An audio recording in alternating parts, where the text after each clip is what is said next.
Hi, everyone, and welcome to another episode of the Net Zero Compare podcast. Today, we are joined by Jason Ethier, a serial energy entrepreneur and founder of Energytech Cypher.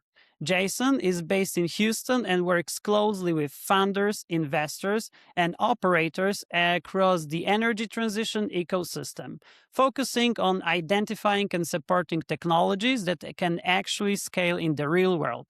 In this conversation, we will focus on key issues we see across the market. There is no shortage of innovation in climate and energy tech, but turning that innovation into deployed, revenue-generating infrastructure remains a major challenge. So we will unpack where capital is flowing, what is getting stuck, and what separates technologies that scale from those that don't. Jason, thanks for joining us today. Yeah, Carol, glad to be here. Super excited to talk about energy transition. I know the timing is a little weird, but today's actually a huge day for energy transition technology because Fervo Energy just is going public today, and it's a huge windfall for everything that Houston stands for in terms of supporting the ecosystem. So I'm glad to be here. What a perfect coincidence. We couldn't plan it better. Exactly.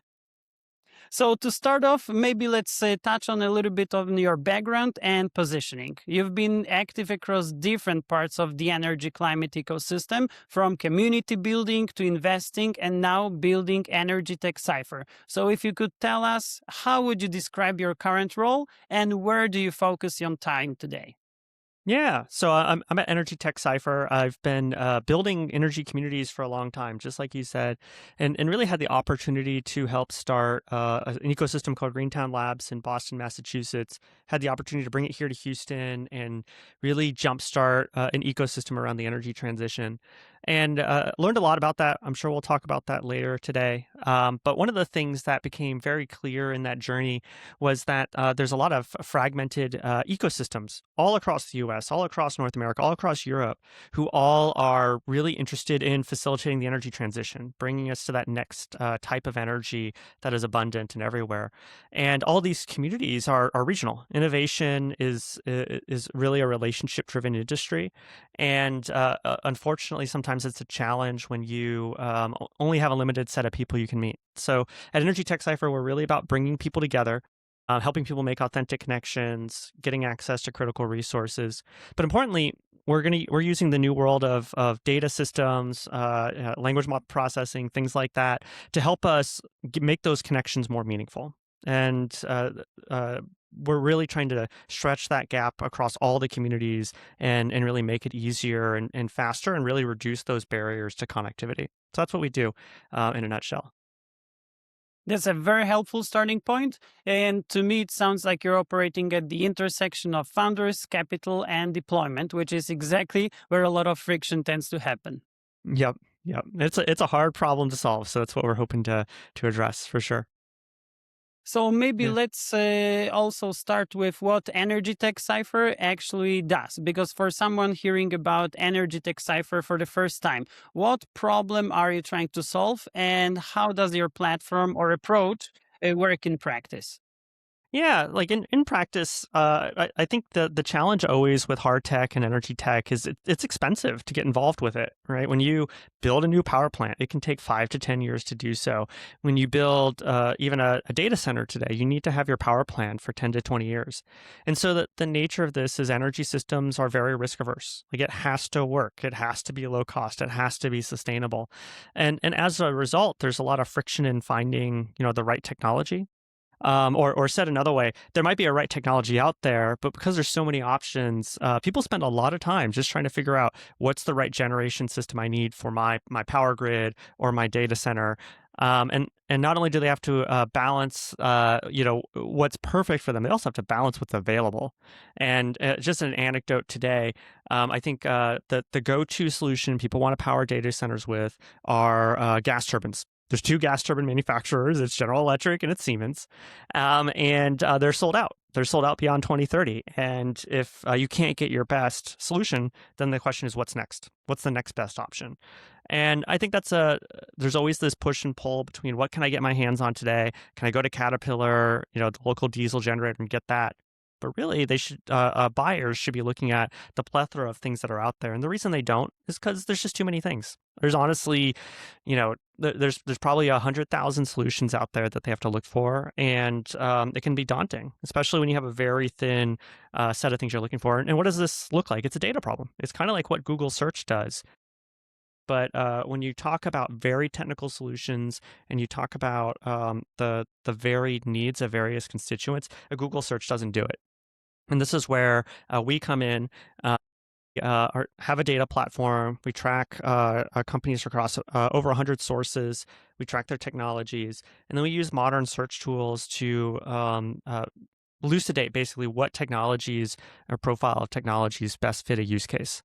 And really getting into the weeds to really help people identify and find what's both available, but what's available that meets their use case. So that's physically like the problem we're solving. We're using modern tools to do it, and a lot of times that shows up. We spend a lot of time also getting people together, and so we host a major conference as part of Houston Energy and Climate Week in September. We call it the Pilotathon, getting technologies that are pilot ready to go in the field, introduced so people can discover them.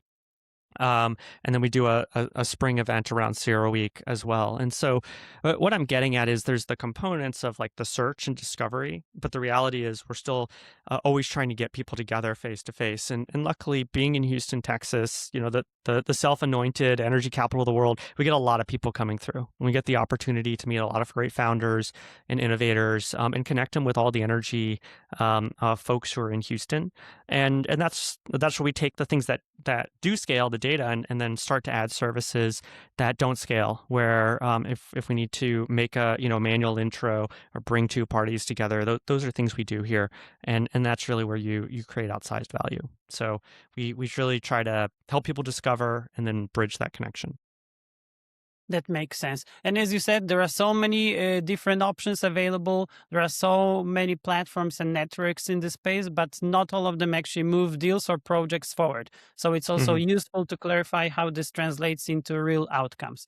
And also I like anecdotes and examples because they always explain the problem or issue in a very good, transparent way. So thank you for that. Yeah, and if I can add, I go back to the meeting in person. Even though we're in this world of Zoom and Riverside and things like that, there's something special about getting a lot of people together. And one of the things that really opened this up for me was just year after year, I'll go to Sierra Week, which is run by S&P, and I'll see tons of founders there, Series B, Series C. And I was talking to a founder who was in their Series C, and I was saying, what makes this work? Like, why is this such a big week for you? And his answer was simple. This is where all the decision makers are. They're there, and if you're putting together a financing, you can literally go around the conference and get people to say yes or get them to say no to a financing. But even more importantly, with a customer, with big events like this, the leadership gets together. This is one of the few times, even for like these conglomerate energy companies, where they might actually have all the same people in a room, and the ability to kind of corral all the yeses you need around a complex sale can happen at a conference. And so I don't think we can get away from that. I don't think any Zoom will ever replace that kind of experience of getting not just to shake hands, but the ability to like build a human relationship. And it's something I think becomes more important in a world where everyone's talking about AI, but the reality is at the end of the day, you still just need to get people together. I totally agree. And the next time we meet, we'll meet in person. Good. For sure. Deal is real. And now Yeah. I'd like to talk about the gap between innovation and deployment, because we often see promising technologies that look strong on paper, but struggle to reach commercial scale. From your perspective, where does the biggest gap usually occur between early innovation and real-world deployment? Yeah, so some of it is just wordsmithing a little bit. I think a lot of times common media will describe something as innovative, and I would take an engineer's perspective on innovation. Innovation is the combination of things that are new and different that people pay for, and I think that's an important distinction. It's got to be valuable to be an innovation, and I'll tell you, there's tons of creative stuff out there, but at the end of the day, it's unclear if it creates the value it needs. And so I want to frame that as one thing is could be amazingly creative, could be the coolest engineering in the world, but it doesn't quite reach the bar of an innovation if it isn't truly valuable. So the other thing I'll go to with this is I think I started this conversation talking about energy. Energy is critical. It's got to be low cost, and it's got to be an investment that lasts a long time. And the energy industry is very diligent about trying to understand what is valuable, and I think you need to check the box for all of these things for someone to say yes, this is truly valuable. And it's not about saving 10 cents on the dollar, which sometimes feels like a lot when you're talking about like kilowatt hours. That might be a few pennies, but when you think about the fact that they have all these requirements, something has to be truly valuable to move the needle, because it has to contend with being installed in an environment where maybe if it's never been tested before, they don't even know if it's safe. They don't even know if they're going to pass regulatory. There are all these hurdles that make it really hard. And so if the value isn't large, isn't substantial, then it's really hard for people to spend the time. And the analogy I'll give here is, for better or worse, we live in an oil state. Texas is a major producer of oil, and I hear people who are very interested in climate. I'm very interested in climate. They'll say, why don't the oil companies invest more in climate? Why don't they invest in new energy technologies? And I'll tell you why. It's because today I think the price of the dollar a barrel is $110. And they know exactly what happens if they put $10 million into a hole in the ground. They get their money back in 6 months. When you talk about a new technology that has an uncertain future, it's really a fiduciary challenge for those people to say, I want to try something different, because that's what you're competing with. New energy, there is not really a climate premium for a green kilowatt hour versus one that might be an oil based or a fossil based one, and that's just the reality where we live. So when I go back to what's the gap for tech innovation, it's this competitiveness, this very commodity world we live in, and sometimes things don't pencil, and that's probably a good thing, because it would be terrible if we started deploying capital against stuff that just didn't work or didn't create value for society. And you already see how people are reacting to the high oil gas prices today, right? Like just a doubling in the cost of gas really hurts people. And I think we get the low cost power because capital is getting allocated in what's an efficient way. And it doesn't mean I don't think we shouldn't work on climate and energy technology. We just got to have our eyes open about making sure we truly deliver something that's more reliable, more resilient, lower cost, and more sustainable. Like, you have to do all four. I got it. And also, if I understood correctly, in a nutshell, it's not only about the technology itself, but the project needs to be feasible. So as always, the money talks. Yeah. At the end of the day. And that's what makes it hard. So, yeah. Got it. Now let's talk about capital allocation in reality, because there's a lot of discussion about billions flowing into climate tech. We can always see those flashy titles in newspapers, online. But when you look closer, not all of that capital reaches infrastructure or deployment. So from what you're seeing, where is the capital actually going today? Where is investment activity happening right now? Yeah. Oh my gosh. If I were more prepared, I would have flashed up a chart I saw yesterday. And we can always include it afterwards. I'll send it to you later. But and I'll hopefully repeat it from memory, because I don't have it at my fingertips.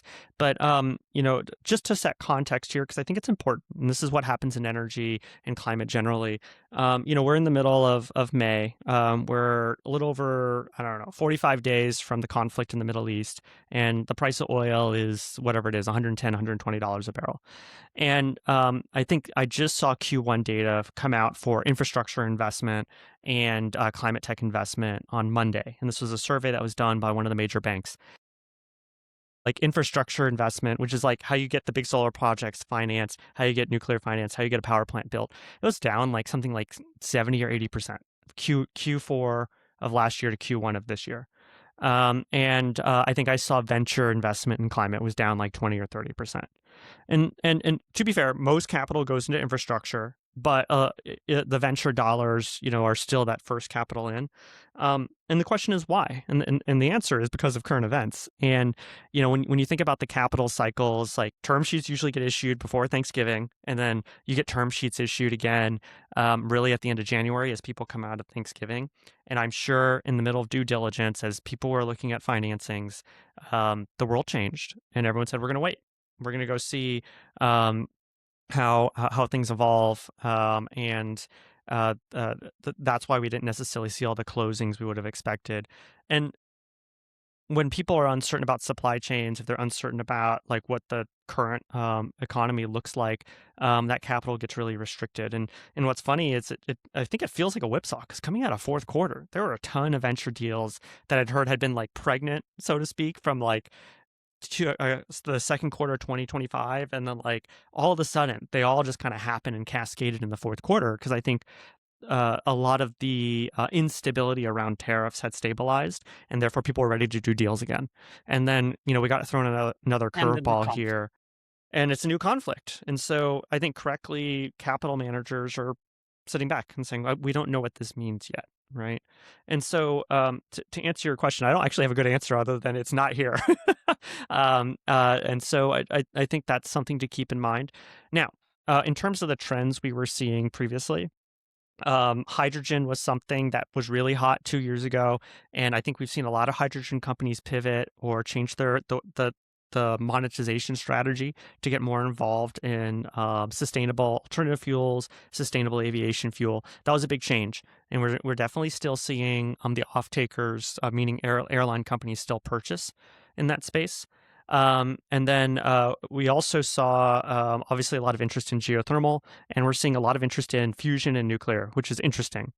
The the quirky discussion around fusion is there's actually not a lot of government funding that's coming into fusion, and there's not a lot of venture capital that's going into fusion technology. It's actually a lot of private high net worth individuals who are funding that ecosystem, and it's north of $10 billion.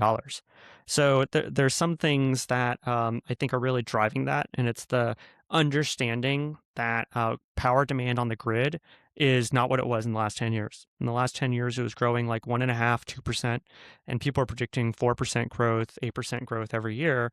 And when you think about what that means for like installing new transformers and installing power systems, there's a long-term need for power and energy. And I think that's really what's fueling the explosive IPO for Fervo Energy that came out today. Like there's a long-term need for what they make, which is baseload power, and it's going to continue for the foreseeable future. And probably we'll need more and more power with AI, ubiquitous Exactly. AI growing. Yep. Exactly. So Exactly. also in reality, as I understand, capital exists, but it's not always aligned with what's needed to scale projects, unfortunately, like in all other sectors. Yeah. Exactly. I would like to also talk to you about what investors actually look for. Because when investors evaluate energy or climate technologies, if you could tell us what tends to matter most in practice, and where do founders often misjudge what investors care about? Yeah, I think for first-time founders, there's always a challenge that investors look like a homogenous group of people. They just have a title, and they have funds they're managing, and the reality is all investors are different. They have a thesis they've taken to their LPs that not only dictate legally what they're supposed to do in terms of investment, but really supports a differentiated way to make money. And the thing we got to remember is an LP, which is just a person investing, their hard-earned money, always has the option to keep cash in the stock market, and the stock market's doing really good today. But like that's what the VC is competing with. And when a VC makes this promise, they have to be really focused. They actually have a specific thing they want to invest in, and sometimes that's software serving energy, or sometimes that's I ran into a venture firm who only invests in technologies that help uh, uh, increase the demand of natural gas. Like the assumption was natural gas was was going to be low cost for a long time, and they would get differentiated returns out of that. And that kind of specificity doesn't necessarily fit every startup. And in many ways, there's a lot of investors out there, but that doesn't necessarily mean there's always an investor who fits the thesis of your startup, and that's just the unfortunate reality. And unfortunately, you can go to PitchBook in Crunchbase, and there's never enough detail there to really know like what that thesis means. And the only way to really get it is to get ground truth from the investors directly. Like what check size are they writing? Like what actually gets them excited about a company? And I think what most founders misjudge is that investors are actually excited to talk about that. They're excited to talk about their thesis. They want to talk about like how they're going to drive value for their portfolio companies and their investors because they have this lens. And when a VC says they're going to look at 2,500 deals a year in terms of deals that cross their desk, they're probably going to look at 200 to 400 that are really tightly in that thesis, and they know exactly what's going on in the space, and have an opinion, and they have a perspective, and that's really where they create value for their portfolio and for their LPs. So I think this misalignment will always exist between founders and investors. This is something we just need to take for granted, but unfortunately, this is something that can slow things down significantly. And don't take it personally. Just move on, right? Like when you see someone's not a fit, let's go find the next one. There's other people to talk to, and the other thing to remember is not every investor has the title of VC. Sometimes it is a strategic, sometimes it is a different group, and it's about meeting enough people to find that right fit. Totally agree. If I could tell the same about setting up businesses. If one doesn't work, don't dwell on it for a longer period of time. Just switch to another one. Address a new problem that you would like to solve for a larger population. 100%. Exactly. Yeah. Now let's sorry. Keep going. I was going to say my first business was as a lesson in needing to cut early. I spent 3 years way too long, and we should have killed that one. And it's a hard lesson everyone has to learn. So I definitely agree with that. All young entrepreneurs. I had the same situations with my business partner a few times down the road when we started. Yeah. You learn by doing and by your own mistakes. Yep. Now I would like to pivot a little bit and talk about your experience and lessons from Greentown Labs, because you spend a lot of time in the Greentown Labs, one of the largest climate tech incubators. And from that experience, if you could tell us what patterns did you notice among the companies that were able to progress versus those that struggled to move forward? Yeah, no, that was an amazing experience to be part of. And just to set the frame, when we set up Greentown Labs in Boston, co-working was like a new thing. And I remember we were sitting around a boardroom and we were supporting, I don't know, 15 or 20 startups at the time. And I think WeWork had just raised like a $40 million round. And we all looked at each other and said, should we be like setting up a WeWork business in Boston? Should we be going after this different market? That wasn't the mission of the organization. And the mission of Greentown was to really be a place where entrepreneurs could launch a business. And I think we got to see, a lot of companies that were really exciting grow. I think the last time I checked, it's over $6 billion, it might have been $8 billion of capital raised by alumni. Well over 600 companies incubated. I'm sure that number has grown since I've been there. But there's a couple of things that really help define companies that are going to succeed and succeed in a big way. And one is really differentiated IP. And it's unfortunate, but the companies that can raise the capital have something that is different, that's spun out of a lab, that has been funded by the government, and usually has millions of dollars behind it. And the company is being formed kind of in the last mile of a marathon around technology development, and that gives the company a huge technical advantage versus other people. What do I mean by this? So if you think about, like, we had all these solid state battery technology companies coming out for a while, and you think about, if someone's coming out of a lab out of MIT or Stanford, and they're licensing technology, they're probably licensing technology that was built on 10, 20 years of research that was developed in that same lab. And they're taking the best findings at the very end and saying, now it's ready for commercialization. That's really hard for a startup who has no IP to compete with, because the fundamental value of like where all the money savings is and all the capability, all the performance comes from that truly differentiated intellectual property. And so the companies see succeed come out of these very prolific lab systems. They get grant funding, and they get non-dilutive capital to really push the technology forward before venture capitalists step in.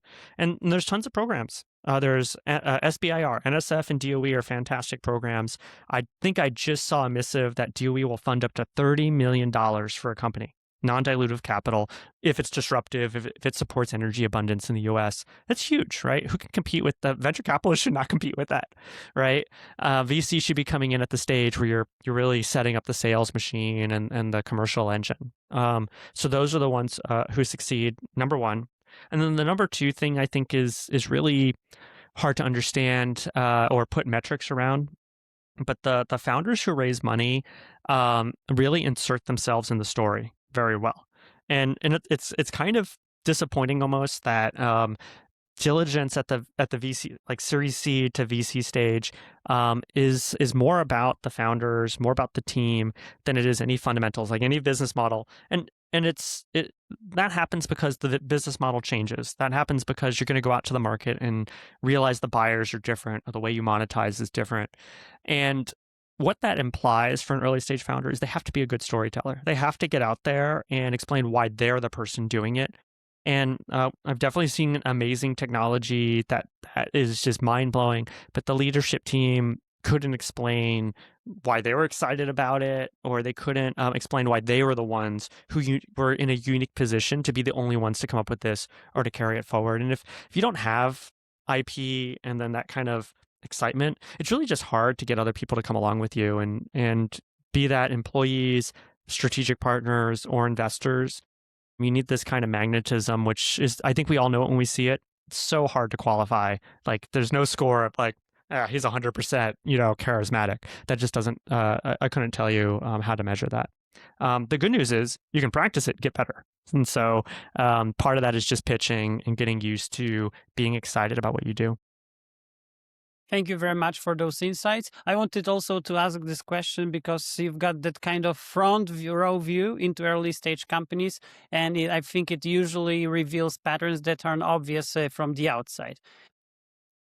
Now, let's talk about what separates companies that scale from those that don't. Because based on everything you've seen, what are the key traits or decisions that separate companies that successfully scale from those that stall?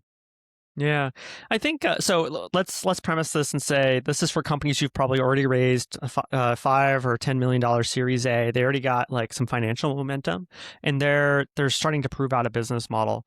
And I think the things that really make it hard to build a climate company is never anyone's fault. And so let's talk about like what it actually takes to build an energy and climate company, because we're building physical stuff, right? You got to build a supply chain. You got to like design something for the real world. You have to build a widget that has to go into a physical installation, and then you got to meet regulatory constraints. You have to productize this thing because you don't want to build a custom project for everyone. You want to try to build a single product. And then you got to go out with customers and make sure the customer succeeds. And so you think about what happens when a company gets that first tranche of capital and they're building like a physical widget. They have to like build all these functions. Like it's like the things that you would expect like General Electric or ExxonMobil to have. And those guys have had hundreds of years, I should say 100 years to build up that kind of business and that kind of internal skill set. And a startup has to hire it. They have to bring it in-house. And, every time you bring in a person or 10 people, you have to like rework how the whole team orients and makes decisions and collaborates together. And that's hard while you're pursuing a vision, while you're trying to, prove that you actually have value in the product you deploy. And I think the companies that have challenges scaling, a lot of times are hiring people that are hiring the wrong people, is what I want to say, but I want to say it politely. It's you definitely see some teams that get too big too fast, and they gridlock, and there are these natural sizes that teams work well. And they kind of plateau. And I'll tell you, I love being on a team that's less than 10 people. Like you get to know everyone, you get to work together. I like being in a team that's less than 20 people. I do not like being on a team with like 40 to 70 people. Like the things start to change. You kind of know everyone, but you're not close. And you got to imagine, a company it gets very large, it's going to have 2,000 people. And the people who are good at the beginning, who kind of knew how to navigate like a 10-person company, are not necessarily the same leaders you want to have later. And they're not necessarily the same people who know how to impose the kind of like order and decision making and strategy. And what I personally experience and what I've seen happen is sometimes the companies grow and they got to spend the money because they got to deliver value, and they just start adding headcount. They start adding headcount, and decision making slows down. Like activity gets worse, and that's because a lot of times you're not necessarily hiring for the right internal problem. And so an entrepreneur is always having to, and a leader always has to be thinking about, what's the company I'm building, what's the product in the market, but they also got to think about that team they're building, and you're always experimenting a little bit on how that team comes together. And capital is great, but it only gives you so many shots on net in terms of building and constructing that right business model. And if you aren't bringing in the best people and designing it for success, like it's very easy to get over your skids. Because the VCs only give you just enough money to kind of prove your next milestone. And if you whiff it and aren't able to make it because of these execution challenges, then you really have little recourse, and you really have a company that's burning a lot of cash without generating revenue. So I think that's the hardest thing to do in scaling, and energy and climate's really hard. And I would encourage every entrepreneur to really think about those operators they bring in who have 15 to 25 years of experience, who can just hit the ground running, and who know what to do given the mission of like where the business is. And it's you're going to save money in the long run based on burn rate and being able to execute quickly. And ultimately you'll need less people. And it's a judgment call, but everyone has to learn it the hard way. So, in a nutshell, having less people, focusing on the team, people you hire, that's the key to success. And focusing on the right people at that time, for sure. I need to admit I like it because this is also what we've noticed at our companies, and we followed that pattern as well. I liked your answer because it was like less about the vision and more about execution and alignment. So only practical tips for our audience. Thank you for that. Now, we've already mentioned that Houston is the city to be, probably the whole state of Texas. So let's go back to your home turf, Houston. If you could tell us how does being in Houston influence the types of companies, partnerships, or opportunities you see? Yeah. So for better or worse, Houston, has a good ecosystem, but it doesn't necessarily have the same prolific universities and research communities that other ecosystems have. And we talked about Boston having, a great academic environment. There are other cities like Boulder that have NREL and others, and then California, of course, has Stanford and UC Berkeley. Houston has Rice. It has U of H. I'm going to Texas A&M tomorrow to go visit their schools, and U of H, and good universities, but not necessarily ones that have a history of spinning out a lot of strong technology companies. And hopefully the guys at Rice don't give me too much hate mail for this. But when we look at like the number of good companies coming out of Rice for like energy and climate, I think it's like 2 to 4 companies a year who are really going to knock it out of the park, who have good differentiated IP, and that has nothing to do with the quality of the school. It has everything to do with Rice University is really small, and they just only have so many like fellows who are spinning out technology that can hit the market. And so what does that mean for an ecosystem? We're not necessarily producing differentiated technology companies that can go off and kind of define a market. And so we have to bring in technology companies from elsewhere. And I'm going to go back to Fervo again because everyone loves a winner. But Fervo Energy came out of Stanford, but they came to Houston because the energy industry was here, right? And what we see is we see a lot of companies raise capital, and then they realize a lot of the customers have decision makers in Houston, Texas. And what's interesting about the petroleum industry, the midstream industry, and other parts of that industry is a lot of the decision makers are here. Shell might be a Dutch company, but a lot of the leadership around technology and deployment of capital is right here in Houston, Texas. And that's true for a lot of energy companies, even other international ones. And so when you're an energy startup and you really want to find the right partners just being in the neighborhood, it lets you have more shots at net in terms of developing customer relationships, and that's where Houston really creates a lot of value. And it's not just the companies that are, or the conglomerates that are here, but it's all the other parts of the industry that come to Houston, and that includes things like Zero Week I mentioned before. That includes our Climate Week we're having in the fall. I was just at OTC last week, which is the biggest conference for offshore technology and things like offshore wind and things like that. And so you We get this listed it opportunity. on Net Zero Compare, by the way. Good.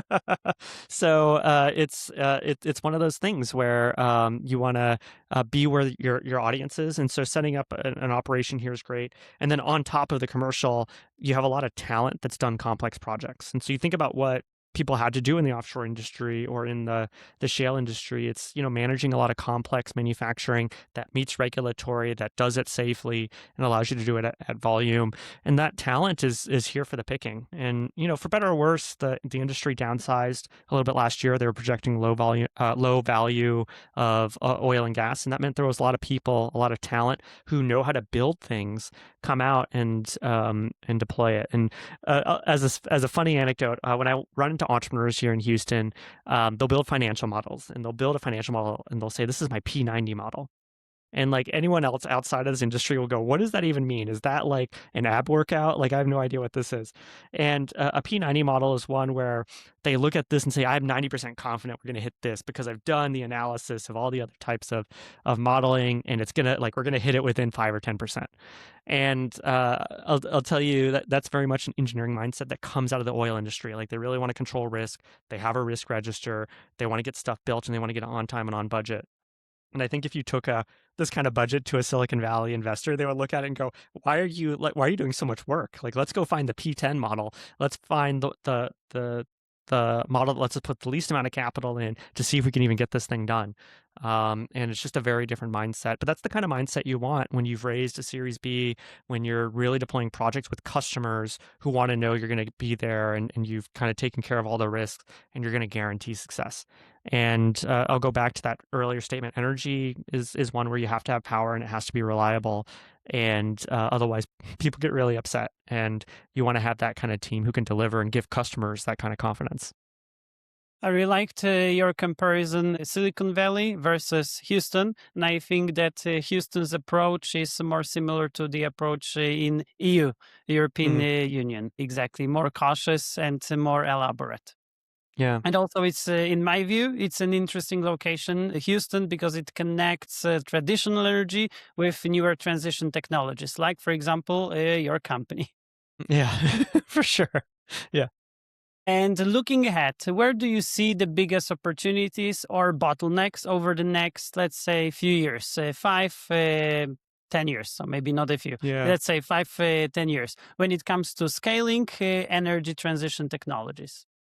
Yeah, I feel like I want to jump on with everyone else and talk about AI power for data centers, but I think that's that's a local given. But I think there's a lot of opportunity to see where the current administration is restructuring grant programs, and a lot of things came to a stop last year, for better or worse. And the fact that the DOE is issuing new guidance on how they want to run the SBIR program is a new opportunity. And I think there's a recognition that providing more capital is better for the ecosystem.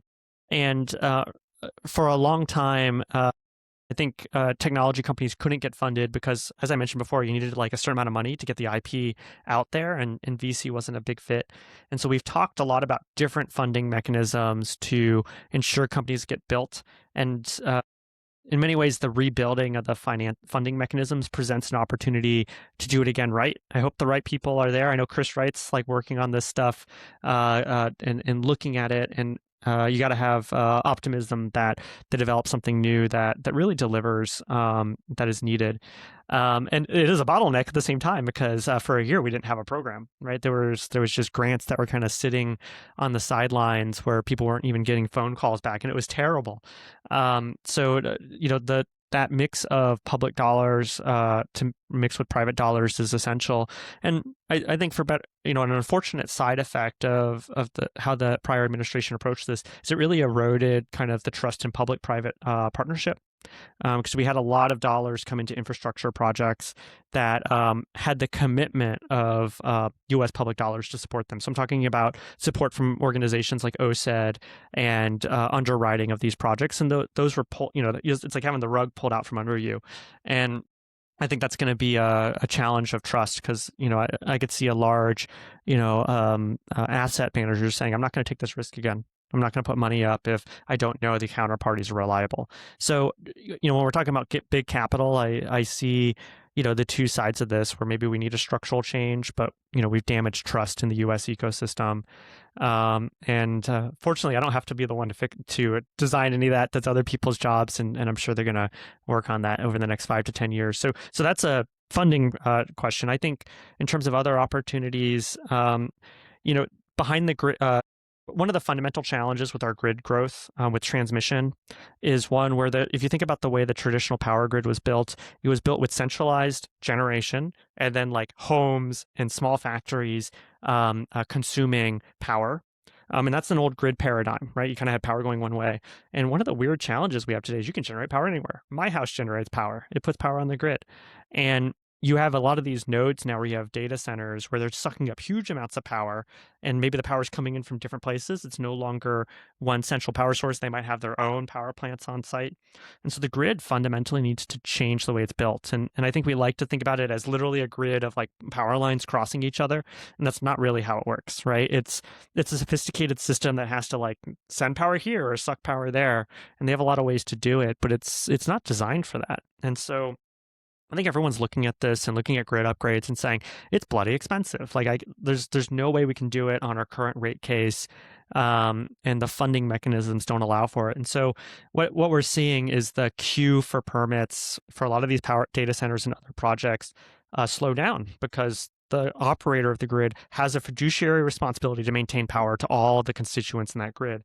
And so the only solution is to provide demand response and power at the sites that might be very large. And I'll tell you, if someone's installing a data center, they do not want to be doing demand response. They want to keep those servers running all the time.